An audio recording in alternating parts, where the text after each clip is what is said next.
What's up guys, I'm Nomadic. Today we're at the 7th episode of the Ableton series. If this is your first episode you're watching, start right back at the first one so you can see everything. So today we're going to be talking about how you can take your drums and how you can tweak them up so they sound exactly the way that you want them to. So like if you're used to using the MPC, you'll know, you might want to have the note on, or you want to adjust the attack and decay and all that stuff like that. So I'll show you a really easy way that you can do it in Ableton. So check this one out. Okay, so now we have all our drums laid out and organized, right? But let's say hypothetically we want to take those drums and we want to separate them. We don't want all these drums just in one track, right? We want them all to be separated out. And let's say hypothetically too, we want to tweak the drums a little bit. Like, for all the MPC heads out there, what about the ADSR and shaping the volumes and all that. So I'm gonna show you how to do that in Ableton right now. So this is our drum rack right here, and this is where we recorded all the drums in the rack, right? So if you click this arrow and you open it, you can see these are all the simpler racks that we set up within the drum rack. So it's like right here we have 12, so it corresponds to the 12 tracks in here. So the first thing we want to do is we want to just separate kick, snare, hi-hat, right? And it's super easy. All you have to do is click it, hold shift. These first four correspond to the kicks that we made.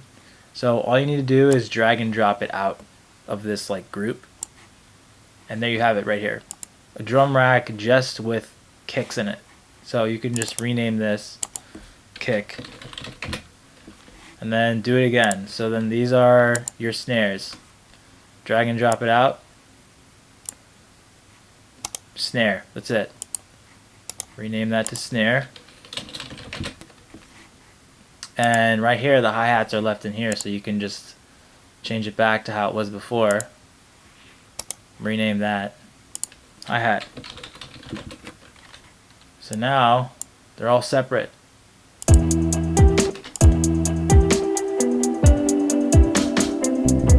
So everything's separate, right? So now let's say like, okay, cool, but I want to go into the kick and I kind of want to change the kick up a little bit. I want to play with the envelope. So for those of you who are not really too familiar with MPC terminology, I mean not even just MPC but just in general. So basically when you're talking about the way that a sound kind of just is shaped, like how hard it's going to hit, how quickly it's going to hit, how long the tail end is going to be extended. You're specifically talking about volume envelopes, right? So basically you have 4 parameters: attack, decay, sustain, release. Attack basically determines how quickly is that sound going to hit its maximum level. Decay determines how long is it going to take for that sound to hit the second level that you set. And you can determine the second level, which is the sustain. So basically you can have the sustain be less than 100. So the decay is how long it'll take for the volume to hit that sustain wherever you set it. You can set the sustain to be its maximum, but you can set wherever you want that sustain to be.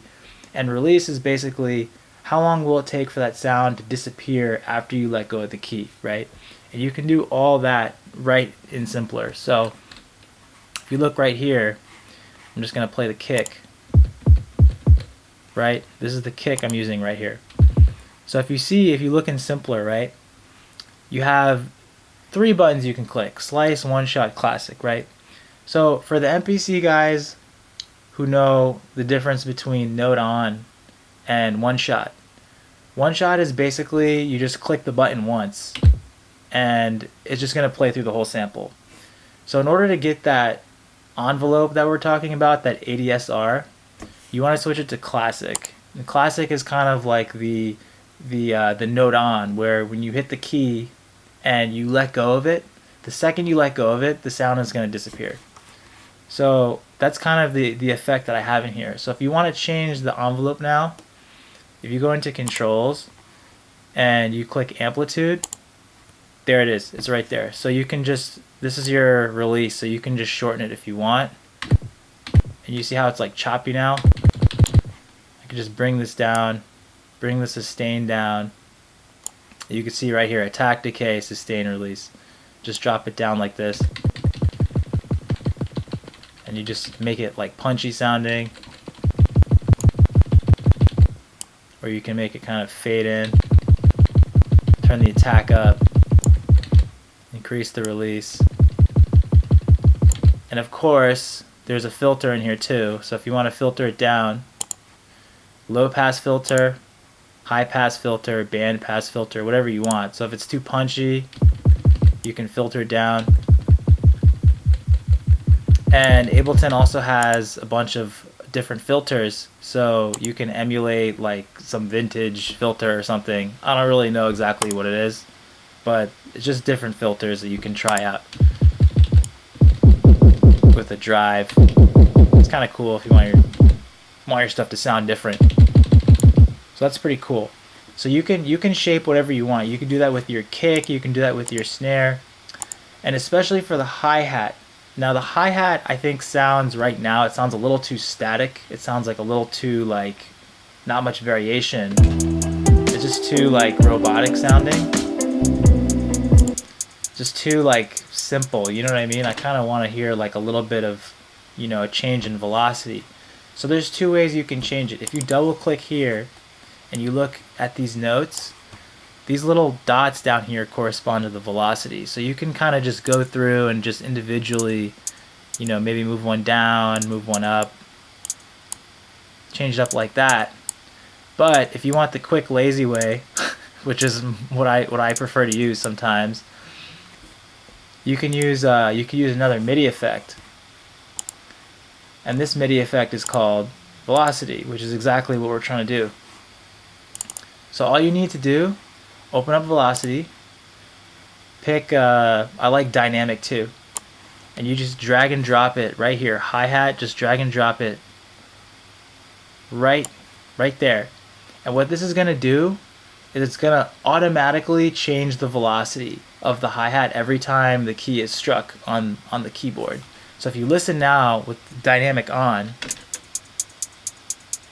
it's not the same velocity every time. It's kind of just like changing a little bit.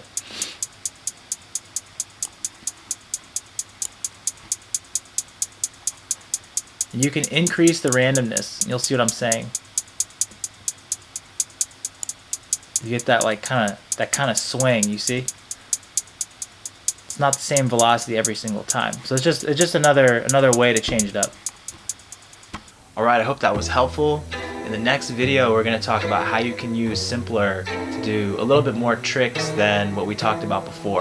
Because Simpler is really powerful instrument. So stay tuned for that.